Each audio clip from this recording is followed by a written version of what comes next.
Madam Speaker. My question is directed to the Minister for Transport. Minister, how is the government getting on with the job of delivering a revitalisation of Newcastle, and are there any other related matters? Well, Minister for Transport. Member for Newcastle, don't be tempted. I thank the member for... Just to stop you before you start.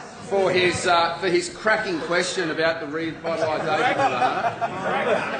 absolutely cracking question, and I know he is a great champion. He is a great champion of the revitalisation of the Hunter region. Someone has to be. In fact, there is someone who does like the revitalisation a little bit more than the member for Upper Hunter. Unfortunately, it happens to be the Labor Mayor, Newcastle, of course, of Newcastle, a very close associate of the member for Newcastle. The fact is, this government has taken Newcastle to a new level, Madam Speaker. Our building program is one which is transforming this incredibly tremendous city. We're on track to get the Newcastle Light Rail up and running by 2019, Madam Speaker, and we've transformed the transport network to make it one Novocastrians actually use. In the CBD, how good is the new Newcastle University building, Madam Speaker? You sound excited. And even Crackers likes this one. Even Crackers likes this one. And again, it wouldn't be possible if it hadn't have been for a commitment from the O'Farrell government of $25 million in funding to assist it. Order. And of course, Member for what have we had out of those opposite in relation to Newcastle? Well, constant whinging about the truncation of the rail line, Madam Speaker. It's really hard to keep up with what Crackers wants through his community, Madam Speaker, because the whinging just doesn't stop. Member for He wants to Liverpool bring rises back on the a point of bank. order. Minister, would you just resume your seat, please?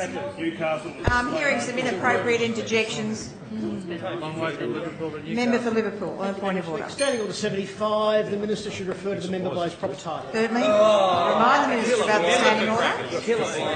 Well, Madam Speaker, I take issue with that. I mean, it's a term of endearment to call the member for Newcastle Crackers. However, you should refer to him by his correct title, Okay, member. I will. So, whilst those opposite have been campaigning against the truncation of the rail line, let's actually look at what's happened since this government took that tough decision. Since 2012, there's more than 3,000 inner-city dwellings that have been constructed or approved.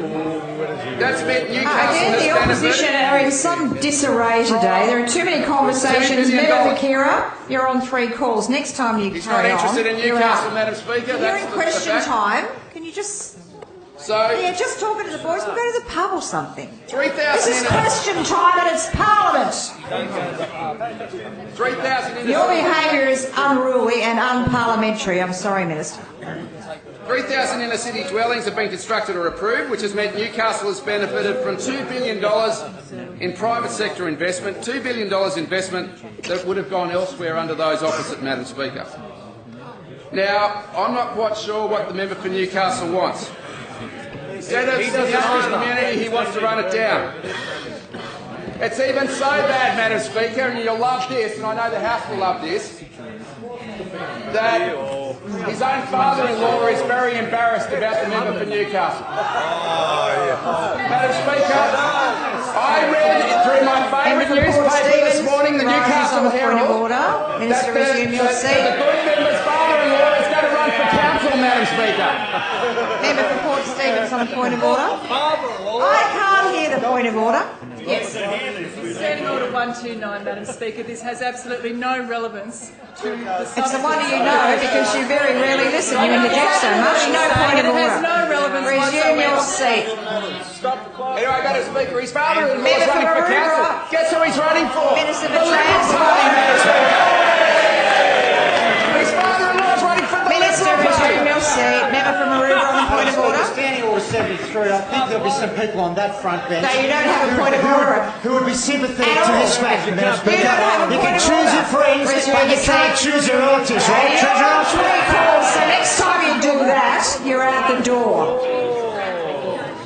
Anyway, Madam Speaker, thing about this is not only is his father-in-law running for the Liberal Party for council, but guess what? We now know why the opposition who actually want to ban property developers from running for council, because his father-in-law is a property developer and he doesn't want to have to go through the embarrassment of his own family showing him up in Newcastle.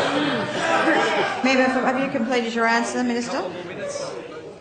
Member for Mile Lakes then? Upper Hunter, I mean. Crackers a break. I seek an extension of time, and should there be any further interruptions at the clock be stopped. I'll make a decision on the stopping of the clock, but I'm certainly only going to contemplate that because now they're just frivolous points of order with no foundation. So, do you have a point of order? Stop the clock. Oh, it is stopped. Yes, member for Cessnock. What's your point of order? Do you have one? Do you have something? Anything? Anything unique? No. It is 74. It's not unique. I would just advise the Minister about referring to family members in this chamber. We should all stay away from that. It's a slippery That's slope not a and we standing should order go- relating to mentioning family members, and you know it. Otherwise, we might all be guilty. I'm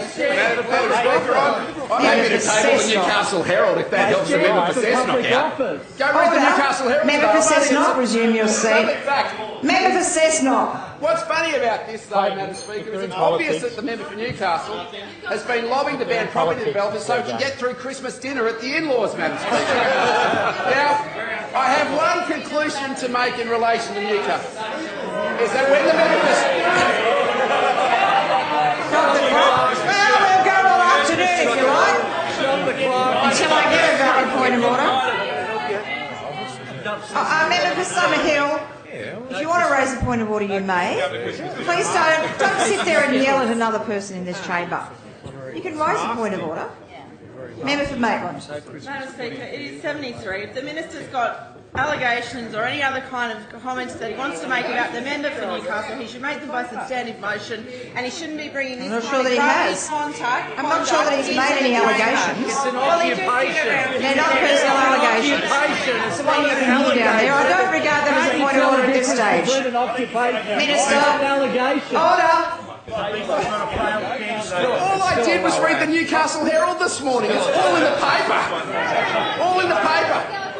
And the bottom line is that what we have, since the member for Strathfield was in Newcastle, nothing happened there. Under us, there's been loads happen.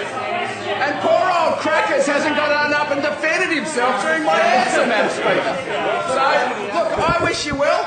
Can I just say I wish the Mayor of Newcastle knew Charlie Nels and Crackers' father-in-law